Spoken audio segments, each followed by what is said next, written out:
人脸解锁失败。凌晨3点，我听到我放在客厅充电的手机发出了语音提示，我浑身汗毛瞬间竖起。一直以来，我都有一个习惯，睡前手机充电一定是放在客厅里。人脸解锁失败，我又一次听到了这个提示。为了更好地照顾80岁高龄并且有轻微老年痴呆的外婆，我的门一直是虚掩着的。开始，我以为我的手机出现故障了，但很快我就发现不是，因为我听到了人的喘息声，很轻，就那么一下。但我的耳朵还是清楚地捕捉到了。此刻，我心跳得很快，冷汗从我后背缓缓渗出。一个念头清晰地在我脑海里浮现：有人进入了我的家中，会是谁？贼吗？还是什么入室抢劫犯？不管是哪个，我都希望他能知难而退。家里根本没多少现金，所有的钱都在我的电子银行里，但很显然，他还在试图解锁我的手机。我蹑手蹑脚地下了床，悄悄地扒在门边，探出头。这一瞬间，我瞪大了双眼，我看到一个很高的女人站在我放手机的桌子前，她探着头，弯着腰，身体扭曲成一个奇怪的弧度，伸长脖子，而我的手机不断地发出人脸解锁失败的提示。我紧张的冷汗都出来了。她的头发很长，像杂草一样胡乱地堆在肩膀上，似乎很长时间都没有梳理过了。我家房子的门锁是防盗锁，走廊上没有监控，但一直以来都没有出现过任何问题。这个女人到底是如何进来的？这时，我看到了厕所的门晃了一下，我感到了微弱的风。很显然，厕所的窗户没关。我们住的地方厕所的窗户对着外面的公用通道，那女人是从厕所爬进来的。外婆的房间就在我隔壁，我心里拼命祈祷着外婆不要起夜上厕所，但是我的祈祷并没有生效。我听到了外婆下床的声音，女人伸着的脖子一下子缩了回来，她猛地扭过了头。我躲在门后，大口大口地喘着粗气。那一瞬间，我看到了女人手里握着的是一把尖锐的刀。我是个平凡的记者，外婆又已经80岁了，我们根本打不过那个身强力壮的女人，而我的手机偏偏还在那女人面前。隔壁的门开了，我听到了外婆蹒跚的脚步声。漆黑中，她的视线不太好，很显然她看到了那个女人，但她以为那是我。小右，你怎么大晚上穿着外面的鞋子啊？你刚下班回来吗？我听到了外婆的声音，我心里疯狂大喊着：外婆，那不是我，不要靠近她！外婆，快点回去！那女人动了，虽然我看不见，但我听到了脚步声。外婆终于意识到了那人不是我。你是谁？你怎么在我家房子里？外婆虽然有老年痴呆，但犯病的时间不固定，她有时候是清醒的。这一刻，她显然非常清醒。我焦急地死死攥紧拳头。外婆现在的处境非常危险，那女人是拿着刀的，我必须立刻出去救外婆。但同时，我却发现自己懦弱的竟然迈不动脚步。强烈的恐惧让我只能缩在门后面。我外婆还在大声询问那女人是谁，但紧接着，她的声音戛然而止。就这么一下，外面死一片的寂静，我的心脏快要从胸膛里跳出来。这时，我听到了外婆闷哼了一声，我的眼泪从眼里喷涌而出，我肩膀颤抖不已，紧紧地捂住嘴巴。我知道外婆被他杀害了。我蹲在地上，屏住呼吸，不要发现我，不要发现我。我不断地祈祷着，但上帝没有听见。我感觉到了门外传来了呼吸声，我抬头看见那女人的头从门缝里探了进来，她咧嘴笑着看着我，眼睛瞪得极为夸张，我能看见她眼里的红血丝如同蛛网一般。我惊恐地尖叫起来，女人朝我扑了过来，我感受到了一阵尖锐的疼痛。下一刻，我失去了意识，我猛地惊醒过来，桌上的闹钟刚好走向了3点。刚刚的一切难道是梦境？正当我以为那只是一个可怕的噩梦的时候，我听到了客厅传来了那个让我毛骨悚然的声音：人脸解锁失败。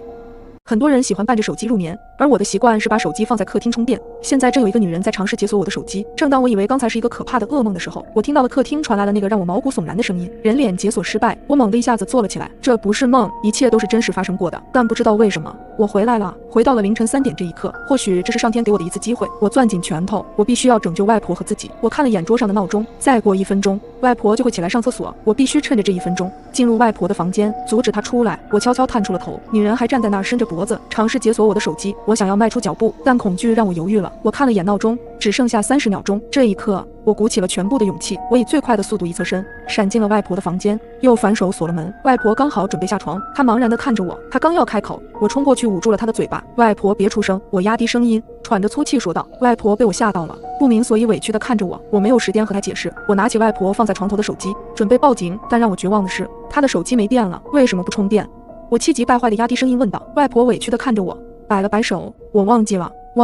她的表情无辜的像个孩子。我知道她犯病了。此刻我又绝望又无奈，唯一可以联系外界的手机也暂时没电了。但好在我已经锁上了门，有足够的时间可以充电，然后开机报警。突然我听到了脚步声，那个脚步声很奇怪，就好像那人是踮着脚尖走路的。那女人朝着这里过来了。等等，我浑身一个机灵，我的房间的门锁上插着钥匙，这个钥匙也可以打开外婆房间的门。外婆，你躲起来！我焦急的想让外婆躲在床下，床下脏，我不去。外婆完全不知道外面发生了什么，我急得快要哭了。脚步声停在了门口，我听到了钥匙被拔出来的声音。完了，来不及了！我发疯似的将外婆往床下推，可是外婆就是固执的不进去。这一刻，我彻底崩溃了，我哭着爬进了床底，巨大的愧疚彻底将我淹没。我做了一个这么肮脏的事情，我放弃了外婆，自己躲进去了。很快，我听到了门把手转动的声音，那女人进来了。巨大的恐惧扼住我的心脏，我喘不过气来。你是谁？你怎么在这里？外婆问出了同样的问题，但很快她的声音便在闷哼中戛然而止。我的眼泪早就糊满了整张脸。外婆倒了下来，似乎是巧合，她的身躯刚好堵住了床的缝隙。女人一时并没有发现躲在床底下的我，但是那女人杀死外婆后没有离开，她在寻找我。她知道这里住了2个人，我浑身颤抖不已。那女人在房间里徘徊了很长时间，但似乎并没有发现我。就在这个时候，我觉得身后传来一道毛骨悚然的视线，我颤抖着转过头，一张诡异带笑的脸贴在地面，眼珠子凶狠地瞪着我。她的一只手伸进床底，抓住了我的脚踝。我拼命地用力踹着女人的手，可她像是不知道疼痛一般，硬生生地将我从床底拖了出来。下一秒，疼痛感再度袭来，我再次失去了意识。我粗喘着惊醒，又是凌晨3点，我再一次回到了这一时刻。而此时客厅又一次传来那个让我恐惧的声音：人脸解锁失败。小可又有什么错？凭什么他们要这么对待他？为什么你连个事实都不愿意公之于众？伴随着刀光闪烁，我又一次失去了意识。我猛地睁开眼，再一次回到了凌晨3点。客厅熟悉的语音提示响起：人脸解锁失败。如果半夜家里客厅闯入了一个奇怪的女人，被她发现就会被杀死，你和隔壁的外婆要怎么才能活下去？我猛地睁开眼，再一次回到了凌晨3点。客厅熟悉的语音提示响起：人脸解锁失败。没错，这已经是第4次循环了。回想起王琴的女儿是我们附近中学的学生，一个乖巧的小姑娘，之前在学校总被欺负，但知道王琴非常辛苦，懂事的她从来没和妈妈讲过。结果再有一次被同学欺负后想不开跳楼了，欺负她的人家里都有钱有势，这件事被压了下来。我记得当时报道上写的是，由于母亲疏忽对女儿的心理辅导，导致女儿得了抑郁症，跳楼自杀。小可跳楼的报道是经我手发表的。王琴不知道从哪里找到我的电话，曾多次打电话给我，希望我能帮他女儿把事实报道出来。他要让全社会都知道小可真实的死因，他想罪人受到应有的惩罚。我走到门边，轻轻拔下了钥匙。这一次我动作缓慢无比，没有发出声音。王琴还在看手机，她没有发现我。我轻手轻脚地来到了外婆的房间，锁上房门。我依旧让外婆躲在床下，我只希望这次外婆暂时不要清醒。我将手机充电，这一次一切似乎非常顺利。就在我充完电打了报警电话之后，客厅里响起了脚步声，显然在往我们所在的屋子靠近。依旧是熟悉的砸门声，门很快出现裂缝。王琴，对不起，放下刀吧，我会让所有人知道小可的真实死因，让那些伤害过她的人都得到应有的惩罚。我颤抖着说道。王琴似乎愣在了原地，眼泪从她眼中流出。我只想要一个事实，一个真相，可那些害了她的人换了个学校，依旧过着潇洒的生活，而你明明知道真相，却为那些人隐瞒，你和那些人有什么区别？我要杀了你们，让你们也尝一尝亲人死去的滋味。我的身体猛地一颤，我没想到我的话反而更加刺激到了王琴，她砸门的动作更快了。我拿着拐杖砸在她要开门的手上，只要再坚持几分钟，警察到了，我和外婆就能安全了。可王琴仿佛完全感觉不到疼痛，她打开了门，我奋力的反抗，我听到了警察破门的声音，但是我们之间的悬殊如此之大。此时一个瘦小的身躯再次挡在了我的面前。你个坏人，我不允许你伤害我孙女。小佑别怕，外婆保护你。我抱着外婆，泪水早已糊满我全脸。从小我与外婆就相依为命，有别的小朋友欺负我，她总会挡在我身前赶走他们，哪怕她患上了老年痴呆，哪怕我现在每天忙没有时间陪她，但每次我回到家，她看到我都是笑眯眯的。小佑，你回来了吗？我知道外婆就算得了老年痴呆，她一直都在努力记得我，哪怕我有时候对她发脾气，她也总是笑眯眯地看着我。警察把王琴制服了，但是我知道我的外婆回不来了。她闭上了眼，身体慢慢变凉。警察把我搀扶了起来，似乎一切都结束了。我看着被制服的王琴，王琴，你想要的报道就在这个手机里。其实当时王琴打电话找到我的时候，小可跳楼的真相已经写好了，可主编的施压，我一个实习记者也左右不了什么。为了我的工作，我选择了沉默。我打开了写好的报道给王琴看，照片上是小可留下最后的一句话：妈妈，是我对不起你，你为了我这么辛苦，我爱你妈妈，你一定要好好照顾自己。看着王琴眼神逐渐崩溃，嚎啕大哭，我的心也揪了起来，因为我失去了最疼爱我的外婆。我咬了咬牙，在众人惊讶的眼中跑向阳台跳了出去。我再次回到了凌晨3点，我知道我赌对了，这一次我不会再逃避。王琴，那份没发出去的报道就在我的手机里，小可还给你留了一段话。王琴呼吸突然急促了起来，我知道你想为小可报仇，但是小可她也不想你这么做。你再给我一次机会，把手机交给我，我现在就让大家都知道事实的真相。你一定想知道小可最后跟你说了什么吧？我颤颤巍巍从王琴手上拿出手机。小佑，你回来了吗？外婆从卧室里出来。外婆，我在跟我朋友聊天，你等会儿再出来好吗？我朝外婆微微一笑，看着外婆点头走进了房间。我转头看向王琴，我能理解你的感受，对不起，之前是我的错，我与外婆也是相依为命，因为我的懦弱，我没有发布这个消息，但是报道我已经写完了，你先看看好吗？我尽量用平和的语气与王琴沟通，打开了那篇报道。我紧盯着王琴看手机时的神情，果然她看到最后那句话，丢下刀崩溃到嚎啕大哭。小可，妈妈的小可，是妈妈没有保护好你呀。我再次拿过手机，把那篇报道发了出去。你放心，很快大家都会知道小可的事情，伤害他的人会付出代价。王琴抬起头，她似乎慢慢平静了下来。我已经去过他们家了。警笛声传来，警察破门而入，王琴就一直低头坐在那里。我看着她被制服了，终于循环结束了。我冲进外婆的房间，看着好好的外婆笑眯眯地看向我。小佑，你忙完了吗？我紧紧抱住了她，像个孩子一样嚎啕大哭了起来。深夜我刷视频，在评论区跟人吵起来，我打了一大段话，骂了个爽后，对方却不说话了。他沉默半晌，缓缓打出一句话：嘿嘿，我现在就去杀了你。我刚想笑，微信却突然弹出一个完全陌生的头像，他发来的消息竟然是我家的地址定位。我的心咯噔一下，连忙回复：神经病，你他妈谁啊？对方却不再理睬我，我盯着手机许久不见回复，心情稍微平缓了一点，应该是巧合吧，也许只是发错人了而已。但突然收到陌生人发来的定位，居然还是自己的住址，属实让我心里有些发毛。一片漆黑的头像，没有备注，网名是一个骷髅头的表情，怪瘆人的。回忆许久，我怎么都想不起来这人到底是谁，直接删了算了，按下确定键。我端起手机继续刷视频，刚点进一个美女的直播间，屏幕上方又弹出微信消息，我点进去一看，心里顿时一惊，又是这个熟悉的黑色头像。他发来了一张照片，照片里是空无一人的公交车厢，没有开灯，黑乎乎的，只有正前方的 LED 滚动灯牌散发着微弱的红色光芒。我的目光瞬间被灯牌上的滚动字吸引住了。303路夜班，南江绿湖公园紫荆花苑小区。这趟夜班车的终点站正是我所居住的小区。什么意思？他要来我这里？我不是明明已经把他删掉了吗？心跳加速，我感到事情的不对。这时我的余光注意到一处细节，照片的右下角露出了拍照者的半截手，虽然光线很暗，但依然能依稀辨认出有个长条形的东西被他握在手里。下一秒看清后，我后背冒出了冷汗，那是一把刀。我去你大爷的！你他妈谁啊？你到底想干嘛？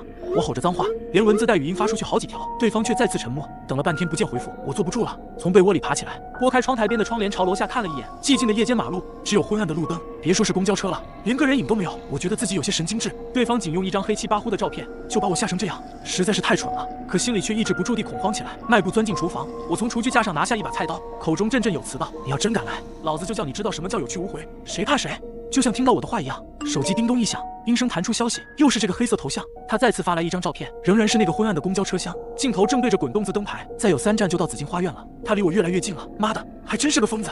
我的心猛地吊起来，2步窜到客厅，把大门反锁上，然后拿出手机直接拨通了报警电话。喂，警察吗？我要报警，有人要杀我，他在来的路上了，手里还拿着一把刀。这种情况我们算作恐吓威胁处理，你关紧门窗，保护好自身安全。如果他真的来了，我们会出警对其抓捕。听筒里接警员沉稳的声音，慢慢抚平了我内心的恐慌。随后，接警员记录下来我的所在地址，并让我添加安警官的微信，把嫌疑人恐吓威胁的聊天记录发给他，以作证据。小兄弟不要怕，他要是真敢来，我们5分钟之内就会赶到。添加了安警官的微信后，我第一时间就把黑头像发我的消息全部转发过去，包括他本人的微信号，总共就是这些。麻烦安警官了。几秒后，对方却发来几个问号，并说：你什么都没发呀？啊！我的呼吸变得急促，连忙又截了几张图，转发了他的所有消息过去。可安警官的回复让我坠入了绝望，我什么都没收到，微信号也查无此人。什么情况？为什么和他有关的消息和截图都没办法发送给别人？我反复试了好几次，每次都是一样。安警官发来他那边的界面截图，确实只有我的对话气泡，就好有一张无形的网，把黑色头像有关的信息全部过滤隔绝了。如果说刚刚只是害怕被杀，那么现在已经变成对超自然情况的恐惧了。妈的，他到底是什么东西？不仅删都删不掉，连截图都发不出去。我的睡衣被冷汗浸湿，止不住的给安警官发送消息，想说明现在奇怪的情况。别怕，应该是网络原因，你做好个人防范，把门窗关紧，有动静直接报警。输入框里的文字打了又删，我思考良久，尽可能让我冷静下来。叮咚，突兀的消息声在寂静的深夜里无比刺耳，指尖微微发抖，很可能又是那个人发来的。我甚至不太敢看了。果然，点进去依然是一张照片，图中的场景不再是公交车，而是变成了一栋楼房，拍摄角度正对着单元大门，门玻璃上映现出一个模糊而黑暗的影子。这栋楼我再熟悉不过了，因为这就是我所居住的单元楼。没想到这疯子这么快就到了，下一秒他发来一句话：嘿嘿，我来杀你了。如果你在评论区跟人吵起来，而那个人半夜来找你，扬言要杀了你，你会怎么办？这疯子这么快就到了，下一秒他发来一句话：嘿嘿，我来杀你了。无法呼吸的我拼命抑制住狂跳的心，裹紧被子僵直的坐在床上，眼睛紧盯着手机。黑色头像发来消息：我在楼下了。紧接着他又说：我在电梯里了。2分钟后他发来新消息：我在走廊里了。寒意彻骨，我不禁开始发抖，心脏几乎蹦出胸腔。1分钟后，消息再次弹出，我在门口了。我猛地坐直，透过虚掩着的卧室门看向客厅，不远处就是防盗门，静静伫立在黑暗之中。在他之外正站着一个可怕的疯子。我怎么也想不到自己会因为在评论区骂人而招惹上这种事，现在真是无比后悔。如果时间能回到2个小时前，我一定做一个温和有礼的短视频用户。敲门声骤然响起，我一个机灵强忍住恐惧走下床，手中紧握着刚从厨房拿的菜刀，手心里沾满了凉汗，悄悄抵至门口。我慢慢把眼睛贴到猫眼上，向外望去，赫然看见门外站着个人，他低垂着头，五官藏在帽檐的阴影里，看不清脸。他穿了件全黑色的塑料雨衣，把主要的面部特征遮挡得严严实实。我盯着他，紧咬嘴唇，不敢大声呼气。这个要杀我的疯子，仅与我有一门之隔。急促震耳的敲门声一下下撞击着我紧绷的神经，猫眼里他越凑越近，然后猛地将眼睛贴上来，一只布满血丝的眼珠占据了整个猫眼，他直勾勾地与我隔着猫眼对视，似乎能看到我一样。我擦！我不小心惊呼出声，左手握紧菜刀，屏住呼吸，我用另一只手快速给安警官发了消息：安警官，他来了，他来了，就站在门外。好的，我们马上到，千万不要开门。奇怪的是，信息刚发完，敲门声戛然而止，夜晚重归于静。什么情况？他走了吗？我不敢放松，重新顺猫眼向外看去，那个身穿黑雨衣的人不见了。昏暗的走廊内空荡荡的，空无一人。我吞了口唾沫，只感觉浑身冰凉，冷汗如瀑，盯着猫眼又直看了好一会儿，这才放下心来，便拖着沉重的步子往卧室走，手指划拉着电话屏幕，看着他刚刚给我发来的几条消息，简直毛骨悚然。突然，下方一条新消息猛然蹦入眼帘：我在你背后。我大叫一声，挥刀就朝身后劈去，黑暗中刀刃劈了个空，什么都没看到，赶紧点开灯，喘着粗气环顾整个客厅，除了我根本没有第二个人。抹了把汗涔涔的额头，我握着菜刀愣了好一阵，然后一屁股瘫倒在沙发上，手指都在哆嗦，吓死老子了！我才反应过来自己被整了，那疯子进不来门，所以离开时特地发一条唬人的消息来吓我，真该死啊！手机又响了起来，是安警官发来的，嫌疑人已经被我们控制了，穿黑色雨衣，身上还有刀，我们在小区门口了，你下来确认下嫌疑人吧。太好了，心总算放下来了。缓了一会儿，我开门向楼下走去。半夜，手机震动把我吵醒，一个陌生的号码给我发来一条莫名其妙的信息：天冷，盖好被子。当我以为这是谁的恶作剧时，一张照片紧接着发了过来。照片中是一个熟睡的女人，她穿了一件粉色睡衣，被子一半掉在了地上。看着那张照片，我毛骨悚然。照片上的女人是我，可我家只有我一个人啊。从这张照片的角度来看，对方是站在床前拍的。照片中的我穿着睡衣，床头柜上放着正在充电的平板，旁边衣架上挂着我昨天穿的衣服。这一切都表明，这张照片的拍摄时间就是今晚。冷汗从我的后脊梁冒了出来。有人在我睡觉的时候进了我的卧室，那他现在在哪里？环顾四周，没看见有人后，我光脚下床，迅速反锁了卧室的门。倚在门后，我的心砰砰直跳。进来的是谁？他的目的是什么？不可能就为了拍一张照片吧？出去看一眼是不可能的，我不敢冒这个险，因为他有可能还在我家的某个地方，我只能保证这间卧室暂时安全。我哆嗦着打开手机，我想报警，突然又一条短信跳了出来：你不想看看衣柜里我给你准备了什么惊喜吗？我浑身汗毛炸起，我怎么没想到他可能根本就没有离开卧室，而是藏在了衣柜里。那一刻，我有一种夺门而逃的冲动，可我又害怕一开门看到一张狞笑的脸。你是谁？我颤抖着手给那个陌生号码回了一条短信，信息刚发出去，就有微弱的光从衣柜的缝隙透露出来。我不寒而栗，转身拧开锁就跑了出去，以最快的速度直奔大门。一个半夜潜入我家还给我拍照的人，目的绝对不会是入室盗窃这么简单。我现在要赶快离开家，只有离开才有生还的可能。我的手放在了门把手上，只要轻轻的一拧，门就能开了。可下一秒，我的手像是被烫到了一般缩了回来。门外的声音让我毛骨悚然，是钥匙插进锁眼的声音。我看见门把手开始转动，有人要进来了。我迅速反锁了门。2天前我刚搬到这里，就连男朋友都不知道我的住址，更没人有我家的钥匙。开门的是谁？门把手拧动的声音变得急促起来。外面的人发现门打不开，似乎有些急了。就在这时，卧室里传出一声轻响，那个躲在衣柜里的人出来了吗？来不及多想，我迅速跑进小卧室，反锁了门，胸膛剧烈的起伏着，冷汗不知不觉间已经湿透了衣裳。怎么回事？卧室内有一个变态，而出去的路被另一个人堵死。此时恐惧已经占据了我的大脑，开门声已经演变成了一阵砰砰的砸门声，声音越来越急促，一下下就像拍在我的心上。我哆嗦着拿出手机，绝望中颤抖的手拨了好几次才打通报警电话。我颤着音说明了情况，警察嘱咐我一定要藏好，不要与他们发生正面冲突，他们会尽快赶到的。挂断电话，拍门声没了。我仔细听了好一会，一点声音都没有，黑暗中好像只剩下我的呼吸与心跳声。难道他们听到我报警都吓跑了吗？我长舒了一口气，正以为自己已经安全了的时候，手机又震动了起来，屏幕上出现了2个字：回头。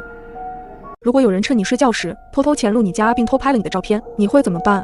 此时的我躲在小房间内，正当我以为自己已经安全的时候，手机又震动了起来，屏幕上出现了2个字：回头。我的冷汗瞬间喷涌而出。小房间我没有放任何东西，如果有人我肯定能发现，而且这是7楼啊，总不至于。正想着，我僵直着身体缓缓转过头去，眼角的余光瞥见窗户，上面似乎有个什么东西。定睛一看，一张惨白的脸正悄无声息地贴着玻璃盯着我。若不是亲身经历，我都不相信人真的会被吓晕过去。我是被警察的叫门声惊醒的。在查看现场调取监控，并且走访邻居之后，他们给了我一个让我无法接受的结果：我的家中没有任何人来过的痕迹，没有照片，没有短信，连同那个陌生的号码一起在我的手机上消失。窗外空荡荡的，根本没有惨白的脸，也没有邻居听到昨晚的砸门声。这些证据似乎都证明我昨晚经历的一切是假的，连我自己都变得不确定起来。因为被警察的敲门声惊醒的时候，我发现自己正睡在主卧室的床上。可如果是梦，我为什么会报警呢？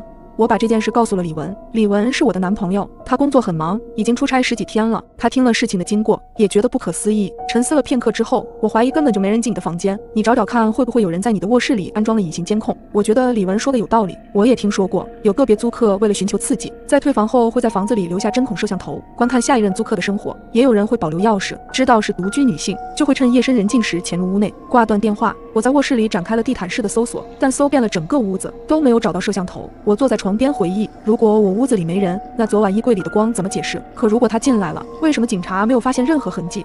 到最后，好像除了做梦，在梦游中拨打了报警电话，我也找不出更合理的解释。李文的电话又打了进来，小杰，你去咱家婚房里住吧。我有些迟疑，虽说我俩关系很好，但是毕竟还没结婚。李文也听出了我的迟疑，不行的话你就住几天宾馆，那里相对安全一些。住宾馆也不是长久之计呀，我怕他担心，所以嘴上答应了。挂断电话后，我拨通了房东的电话，征得了房东的同意后换了锁。我又亲自去物业看了监控，确定一无所获后，就跑去商场买了几个充电宝回家充电。回到家已经到了下午，精神疲惫让我躺在床上直接睡着了。没想到醒来时天已经快黑了，我做了一番充足准备，反锁大门，反锁窗户，把充电式小台灯放在了床头。9点半，我准时拉下了电闸。摄像头需要连接电源，如果卧室里真的装了监控，切断电源，对方就无法知晓我的举动了。夜晚仿佛格外的漫长，我静静地坐在床上，心存侥幸，昨晚的一切万一真的只是一场梦呢？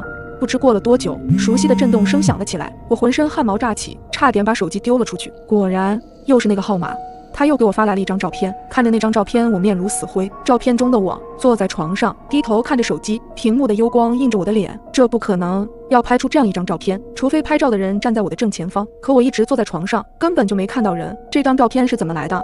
难道在我没检查到的地方藏着摄像头？电源没连接在我家，不是我家的电源，那会不会是楼上？我抬头望向天花板，如果是楼上，有些事情就说得通了，例如窗外那张惨白的脸，可能是楼上用绳子掉下来的假人；例如监控没有拍摄到进出单元楼的可疑人员，因为他本来就住在这栋楼里。我的脑子飞快地转动着，感觉自己似乎接近了真相。可就在这时，屋子里忽然陷入了黑暗，台灯熄灭了，没电了。不可能吧？这种充电式小台灯用电量极少，1个小时之前我看过，电量还是满格的，可能是坏了。我正准备打开手机手电筒去检查一下时，手机又震动起来，一条信息跃入眼帘。黑暗似乎更有趣，恐惧像一条毒蛇猛地扼住我的咽喉。我蹭地站起来，3步并作2步冲到门口，拉开门跑了出去，生怕跑慢一步会有一双大手突然从床底深处抓住我的脚腕，把我拉进去。我没敢回头看，可我知道我卧室的床下藏了一个人。如果有人趁你睡觉时偷偷潜入你家，你会怎么办？接上文，我猛地站起来，3步并作2步冲到门口，拉开门跑了出去。我没敢回头看，我知道我家卧室的床下肯定藏了一个人。床头的台灯连接了充电宝，如果没人操作，不可能无端熄灭。再结合那条信息，我几乎可以确定，我一直与一个变态共处一室，是我太自以为是了，以为只要检查过，换了锁就肯定没事，却没有想到他还是潜进来了。他究竟是什么时候进来的？是我出门的时候，还是下午睡觉的时候？一想到这里，我吓得浑身发抖。在我熟睡的时候，他可能就一直在我家里的某个角落盯着我。就在这时，钥匙插入锁孔的声音隔着大门清晰地传进我的耳中。同样的时间，同样我跑到门口的一刻，门外都有一个人想进来。我生生止住了脚步，不经思索就钻进了洗手间。可刚进去我就后悔了，洗手间的门是毛玻璃，那个人只要一脚就能踹开，怎么办？对了，我下午去物业的时候存了一下保安的电话，就是防止晚上出现什么意外。我打开手机，拨打了保安的电话。快接呀！过了许久，电话那头终于传来了说话声，不过此时的我已经吓得说不出话来了。毛玻璃上映出了一个模糊的人影，他来了。电话那边还能清晰地听到保安的声音：“苏小姐吗？你有什么事情吗？”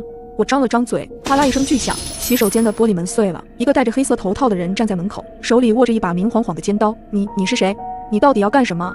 我的声音像我的身体一样颤抖的厉害，我不断地往后退，直到后背抵在了冰冷的墙上。我惊恐地看着他，步步向我逼近，不要杀我，求你！我一边求饶，一边往角落的拖把靠近。也许是人在危难时刻爆发力惊人，我抄起角落里的拖把，用尽全身力气往他脸上砸去。他摔倒在地上，我趁此机会迅速往外冲去。可我前脚刚迈出卫生间，一只冰凉的手就抓住了我的脚腕部，猛地往后一扯，我狠狠摔在了地上，手机脱手而出。此刻门外的声音还在，不过开锁不成后，他又拍起门来，声音又大又急，似乎迫不及待的要进来。他想进来的目的也不单纯，但此刻的我已经走投无路。我开始大声呼救，希望他能帮我一把。不曾想，外头的敲门声却在我呼喊后戛然而止，安静的像是从来没有响起过。紧接着，我只感觉后脖梗一阵剧痛，最后彻底失去了意识。当我再次醒来时，是在医院的病床上。身边的护士看到我醒了，赶紧喊了人进来。进来的是之前那2个警察。原来保安接到我的电话之后，就立刻往这里赶，因为门打不开，还特地叫了开锁人员。结果就发现我躺在了卫生间的门口，旁边的玻璃碎了一地，是保安报的警。你除了手上被碎玻璃割伤了，其他并无大碍。当时发生了什么？我与警察讲述了我的经过，但不可思议的是，他们在调查的时候已经问过保安。经过保安的叙述，他们赶过来的时候，路上没有看见一个人，屋里也就只有我一个人躺着。怎么可能？值班室距离我住的这栋楼很近，怎么会一个人都没看见呢？一共有2个人呢。他们当中任何一个人要逃跑，肯定会打照面。我想到了什么，拿出手机开始查看昨天的信息和照片。可诡异的事情又发生了，那个陌生的号码连同信息和照片又全没了。幸亏我早就料到会这样，在收到信息的时候，我悄悄截了图。于是我点开相册，准备把截图递给他们查看。可意外的事情又发生了，截图竟然也消失了，手机里干干净净的，好像那些从来都没有出现过。此刻我的背后毛毛的起了一身鸡皮疙瘩。如果有人趁你睡觉时偷偷潜入你家，你会怎么办？昨晚蒙面男的样子历历在目，但所有有关他发来的消息又一次全都消失，查不到任何踪迹。保安发现我时，也只看到了我一个人倒在卫生间门口不省人事。我把我的疑惑跟2位警察说了，我怀疑坏人就住在我家楼上。警察对视之后看了我一眼，你住进这个小区的时候，没有仔细了解一下小区吗？你楼上那套房子是没人住的，这个我们已经确认过了。了解什么？我有种不祥的预感。此时李文的电话打了进来，问我昨晚休息的好不好。当他得知我昨晚又经历了一场死里逃生后，几乎咆哮了起来。他让我赶紧搬到新房去，无论如何也不能住在这里了。你今天才告诉我你住哪个小区？你早跟我讲，我都不会让你住在这里。李文絮絮叨叨跟我讲了很多，我才知道刚刚警察看我的眼神是什么意思。原来我住的这个小区被称为风水绝佳，所以这楼里1/3的房子买来放了骨灰盒，而我楼上那间就是。除了清明和忌日，平时不会有人来。我从不在网络搜寻任何信息，所以我根本不知道这件事。我想到前天晚上贴在窗户上那张惨白的脸，瞬间变了脸色。我肯定不敢再回小区。最终我听从了李文的建议，搬到了新房。新房是这座城市治安很好的小区。我洗了个热水澡，躺在床上。由于这2天特别折腾，我很快就睡了过去。我以为我终于可以睡一个好觉，但是半夜我再次醒了过来，手机的屏幕好像感应到我醒了，突然就亮了起来。我心里咯噔一下，屏幕上显示一条未读短信，还是那个号码。我心里非常抗拒打开信息，可鬼使神差的，我还是把手机拿了起来。打开信息只有4个字，找到你了。看着这条信息，我的神经一下子绷紧，右侧传来了清晰的呼吸声。我身边有人，转头看去，那个戴着黑色头套的怪人赫然就站在阳台前。他究竟是怎么进来的？小杰，找到你了。这声音这么熟悉，我看着他慢慢摘掉了自己的面罩，赫然是我那出差好几天的男友李文。他面色苍白，嘴角挂着诡异的微笑。此时此刻的他就像是一个魔鬼。怎么了，小杰？是我吓到你了吗？他慢慢向我靠近，我慢慢后退，一直退到门边，想打开门冲出去。然而此刻，卧室房门被砸响，就如同前几天晚上一样，但我没有停下。门外纵然是洪水猛兽，也好过眼前这个恶魔般的男人。我猛地拉开了门，门外的一幕却让我吓得差点魂飞魄散。只见一个男人正挥着拳头，一下一下朝着地上的女人，女人蜷缩在地上，痛苦的哀嚎。他的眼神朝我看来，我看着他微张着嘴，似乎想朝我说着什么，明明没有声音发出，但我却清晰的知道他说的是：杰儿，躲好，千万不要出来。女人开始还垂死挣扎，但很快就没了声息。他死了，我眼睁睁的看着他死在我的面前。此时的我泪流满面，顾不得擦眼泪，死死捂着嘴盯着这一幕。这时那个男人突然抬起头，疯狂的笑着，哈哈哈，你活该。我惊诧地盯着他，不是因为别的，而是因为那个声音我无比熟悉。随后我便昏死了过去。不知过了多久，我突然醒了过来，大口大口地喘着粗气，浑身已经被汗水浸湿，阳光透射了进来。随着时间一点一点过去，我逐渐冷静了下来。我想起来了，全都想起来了。我终于想起来了。